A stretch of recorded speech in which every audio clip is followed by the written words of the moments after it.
क्या आप जानते हैं कि एक ऐसा पवित्र दिन आने वाला है जब सिर्फ एक व्रत से आपके पूर्वजों की आत्मा को स्वर्ग की राह मिल सकती है। हाँ, एक ऐसा दिन जब भगवान श्री हरि स्वयं कहते हैं इस व्रत से आपके पाप भी धुलेंगे और आपके पितरों को मोक्ष भी मिलेगा। तो आपके मन में यह प्रश्न आ रहा होगा, यह व्रत कौन सा है? इस व्रत का नाम इंदिरा एकादशी है। तो इस व्रत का पालन कब किया जाएगा? 16 या 17 सितंबर को, क्योंकि छोटी सी गलती से व्रत का पुण्य अधूरा रह सकता है। तो आइए जानते हैं इंदिरा एकादशी 2025 की सही तिथि, व्रत का महत्व और पूजा विधि, पालन का सही समय और वो दिव्य पौराणिक कथा जो स्वयं भगवान श्री कृष्ण ने युधिष्ठिर महाराज को इंदिरा एकादशी की महिमा सुनाई थी। आपका स्वागत है डिवाइन इमेजिन चैनल में और बने रहिए इस वीडियो के अंत तक, क्योंकि यह कथा आपके हृदय को स्पर्श कर जाएगी और आपकी श्रद्धा को और भी गहरा बना देगी। इस साल 2025 में इंदिरा एकादशी दिन बुधवार 17 सितंबर को रहेगा। एकादशी तिथि शुरू हो गई 17 सितंबर 2025 ठीक 12:21 से लेकर, यानी उदया तिथि के अनुसार 17 सितंबर को ही एकादशी व्रत का पालन किया जाएगा। पारण यानी व्रत खोलने का समय 17 सितंबर 2025 सूर्योदय के बाद आप पालन कर सकते हैं। अब आइए जानते हैं इंदिरा एकादशी का महत्व।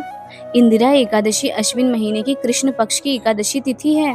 यह एकादशी श्राद्ध पक्ष के समय में आता है, जब पूर्वजों की याद होती है, जब हम उनके लिए तर्पण, पिंडदान, श्राद्ध आदि क्रियाएं करते हैं।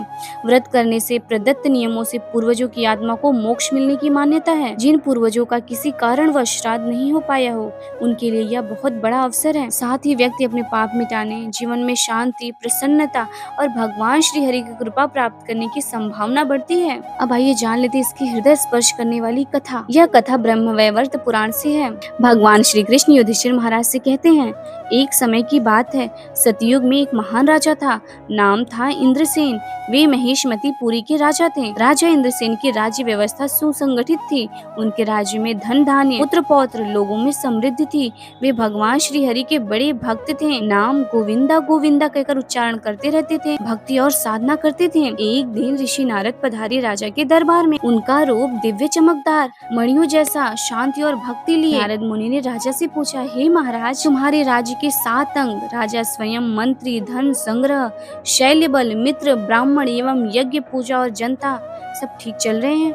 क्या तुमने अपने कर्तव्यों में धर्म और ईश्वर की भक्ति को बनाए हुए हो? राजा ने उत्तर दिया कि सब ठीक है, पर एक चिंता है। उनके पिता का निम्न कोटि में जन्म हुआ है, क्योंकि कुछ व्रत, उपवास, कुछ श्राद्ध क्रियाएं अधूरी रही थीं। वे चाहते हैं कि पिता की आत्मा को शुद्धि मिले।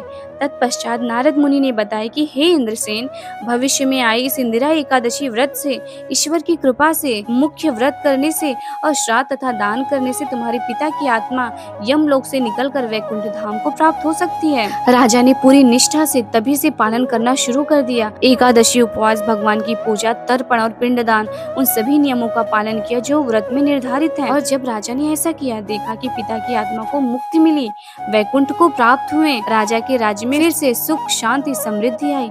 यह कथा बताती कि व्रत और श्राद्ध केवल एक रस्म नहीं है, बल्कि प्रेम और दायित्व का प्रतीक है। एकादशी पूजा विधि। सुबह जल्दी उठे, स्नान करें और शुद्ध हो जाएं। भगवान विष्णु की पूजा करें। तुलसी, दीप, पुष्प, धूप आदि से तर्पण और पिंडदान करें। अपने पूर्वजों के लिए पानी चढ़ाएं। तिल, चावल आदि वस्तुओं से श्राद्ध विधि पूरी करें। उपवास करें। कुछ लोग निर्जला व्रत रखते हैं, कुछ लोग फल, दूध आदि से। अपने स्वास्थ्य परिस्थिति के अनुसार व्रत का प्रकार चुने। पारण। सूर्योदय के बाद आप पारण कर सकते हैं। पारण में कुछ हल्का पवित्र भोजन ले भगवान को अर्पण करें। प्रिय भक्तों, इंदिरा एकादशी सिर्फ एक रस्म नहीं है, बल्कि आत्मा की आवाज है। तो इस इंदिरा एकादशी का व्रत रखना ना भूलें। तो आज से ही योजनाबद्ध हो जाइए।